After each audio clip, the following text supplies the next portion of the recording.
This was the life of the richest man inside the prison. Today, we will get to know about the prison that he had built, and which was tailor-made for him and his friends, becoming the most expensive in human history, to the man who could control the prison as he pleased while he was inside, doing everything he desired. Before we get started with this video, I challenge you to hit the like button on this video without hesitation and join the Millionaires Club. This is the Millionaire Firm channel, the only one in the world that inspires you to become a millionaire.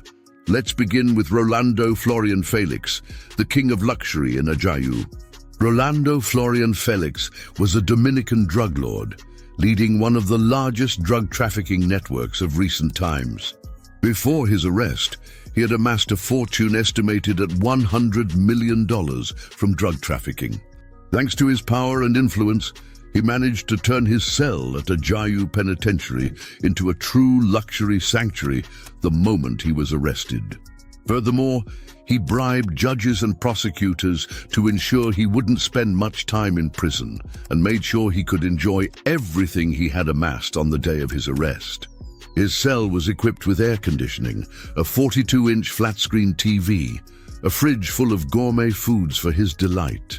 Additionally, there were mahogany furniture, king-size beds, and a personal collection of books and paintings.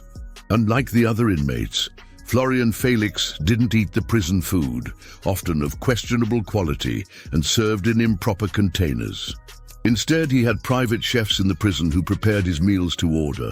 If he wanted caviar in prison, the chefs were ready and authorized to prepare it. It is said that he indulged in lobster, meats imported from Japan, fine Dutch cheeses, and exclusive high-quality wines, spending $1,000 per week on his meals. In addition, the man had access to the internet and could play with any console he wanted.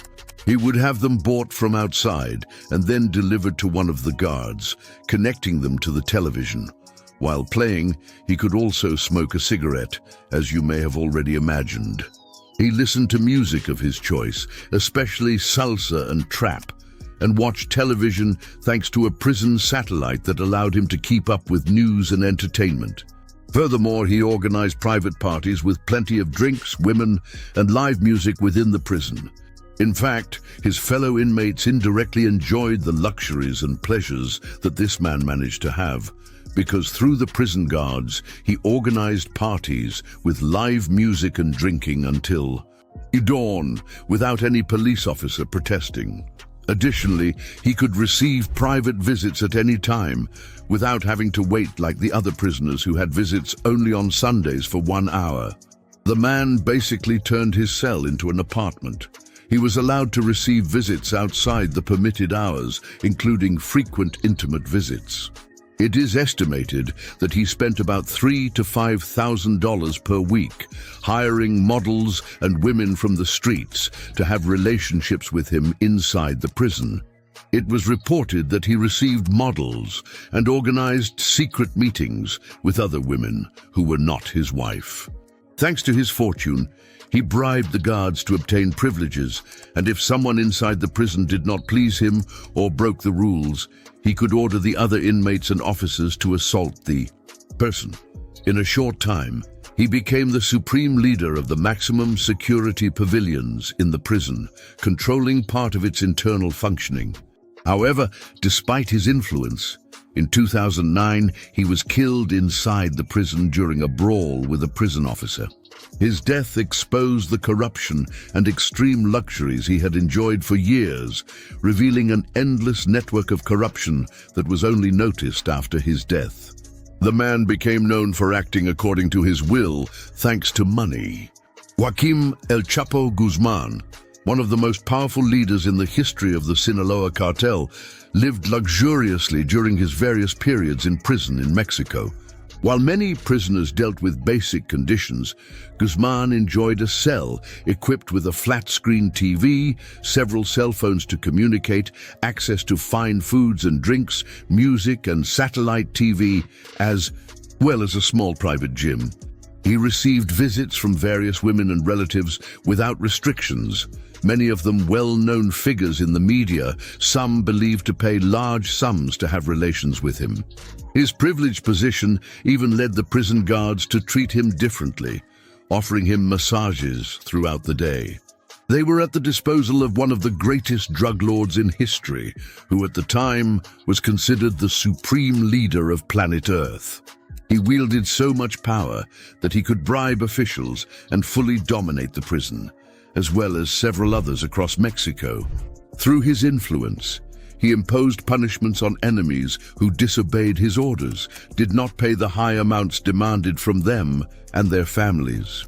Within the prison, he held so much power that one day he decided to escape after having more than 40 parties with alcoholic drinks, models, women, and all the inmates enjoying several consecutive days of loud music. As mentioned earlier, he escaped U.S. justice on 2 occasions before finally being extradited to the maximum security prison ADX Florence in Colorado in 2017. His luxuries disappeared. Currently, he has been in solitary confinement for over 7 years under severe restrictions with no privileges. Some of his relatives, including his lawyer, have repeatedly reported human rights violations due to the psychological and physical torture he undergoes. At 3 a.m., he is drenched with cold water, and at 6 p.m., he is forced to stay awake, being subjected to various sleep deprivation methods throughout the night, preventing him from sleeping for more than 2 consecutive hours and constantly scaring him. He receives fake news about the death of his family members to psychologically unsettle him. He has suffered humiliations, assaults, and atrocities that not even the worst of enemies would deserve. It is said that his mental health is declining, as well as his physical health, due to the beatings and mistreatment by the guards. He cannot communicate with other prisoners or with police officers, and contact with his lawyers is highly restricted, keeping him isolated from the outside world. Several of his family members died while he was in prison. Meanwhile, they made him falsely believe that others had died, just to have him depressed to the fullest extent possible. Do you see that this man deserved such punishments? To this day, he remains in prison and is believed to spend another century more, making it impossible for this man to see the light of the sun in his life again. We continue with Juan Gabriel, the divo of Juarez in Lecumberri. Alberto Aguilera Valadez, better known as Juan Gabriel, was an icon of Mexican music, elevating his career to a legendary status.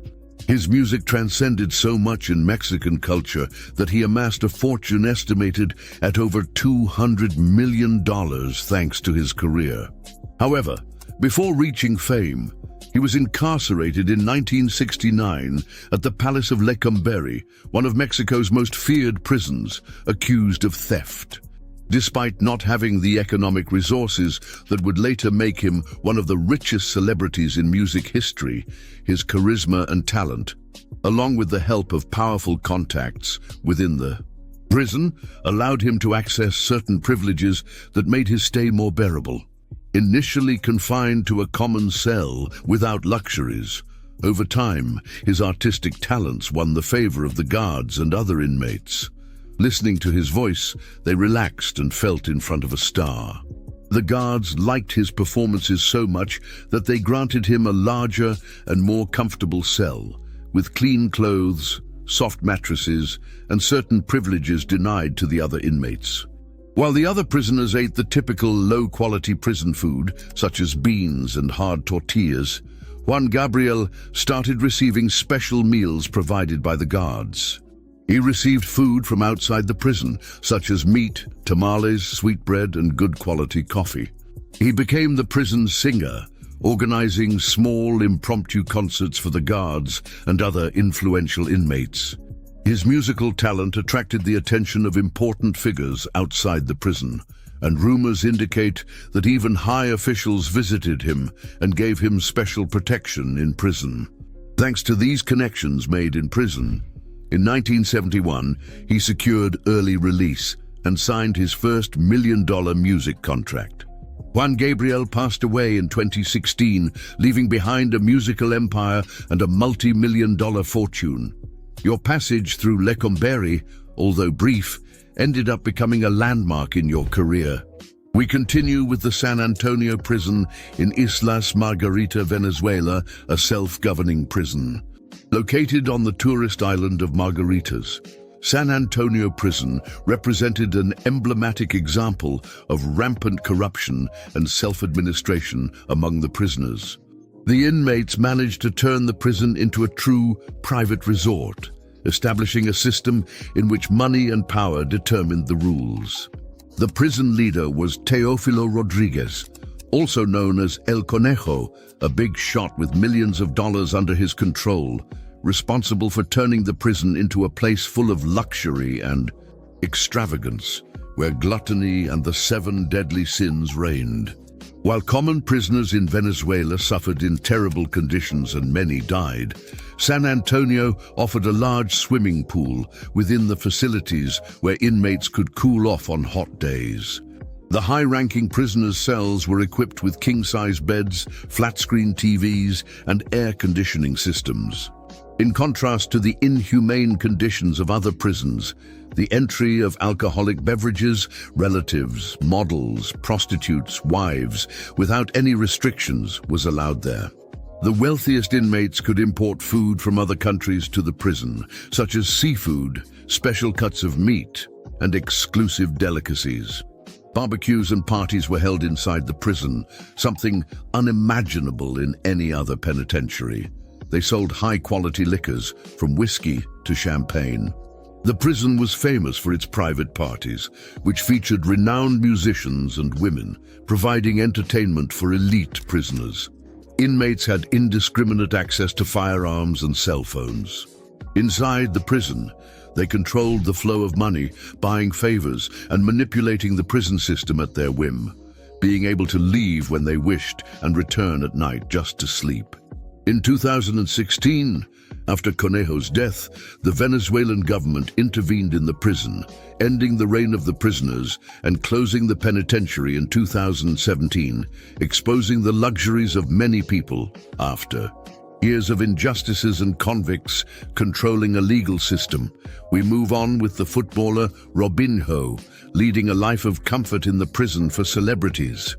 Robson de Souza, known as Robinho, was a Brazilian football star with an accumulated fortune of approximately $50 million, thanks to his career at teams like Real Madrid and AC Milan.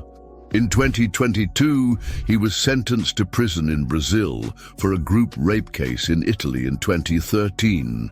However, the prison to which this man was destined was not the same as that housing ordinary people. He was sent to Tremembe, known for being the prison for celebrities, where former footballers, politicians, and influential personalities are welcomed. There, the prisoners enjoy spacious, clean cells with access to everything they desire, from leisure areas to recreational spaces within the prison. Unlike other inmates, Robinho can receive food brought by his family, including typical Brazilian dishes, fried meat, and homemade desserts. He participates in internal football tournaments, where his talent is widely recognized, ensuring the respect of the most influential leaders among the inmates, which guarantees him 24-hour security. He has unlimited access to libraries, television, and video games. He can engage in agricultural activities in the prison yard, spending much of his day outdoors, under the sun, without being confined, under the pretense of performing agricultural work, allowing him to feel a sense of freedom. Additionally, the prison has a system similar to Tinder for the inmates. In this prison, inmates can use a system similar to Tinder, through which they can communicate with others through photos and letters, and later be intimate with them, including conjugal visits, unlimited and as desired. Even though he is imprisoned, Robinho enjoys a relatively comfortable life compared to other inmates, taking advantage of the flexibility of the Brazilian prison system to continue having a life full of privileges. With his money and fame, he has the freedom to do as he pleases. We continue with the prison Bastogne in Norway, with a completely different humanitarian approach than other cases where corruption and the power of money allow for luxuries. Located on an island in the Oslo fjord, Bastogne houses some of the most dangerous criminals in Norway, including murderers and rapists, but with a focus on rehabilitation and quality of life. Instead of cells, inmates live in wooden cabins with private accommodations, without high-security walls or bars, with the freedom to move around the island unrestricted. In contrast to standard prison food, prisoners can cook their own meals using fresh and organic ingredients from the field. With gardens and orchards where inmates produce part of their food, the prison promotes a healthy and balanced diet. Additionally, it offers a variety of activities such as skiing in winter, access to an Olympic pool, horseback riding, outdoor cycling, tennis, soccer, and even a private beach on the fjord. There are also artistic and cultural activities available, such as painting, music, and theatre.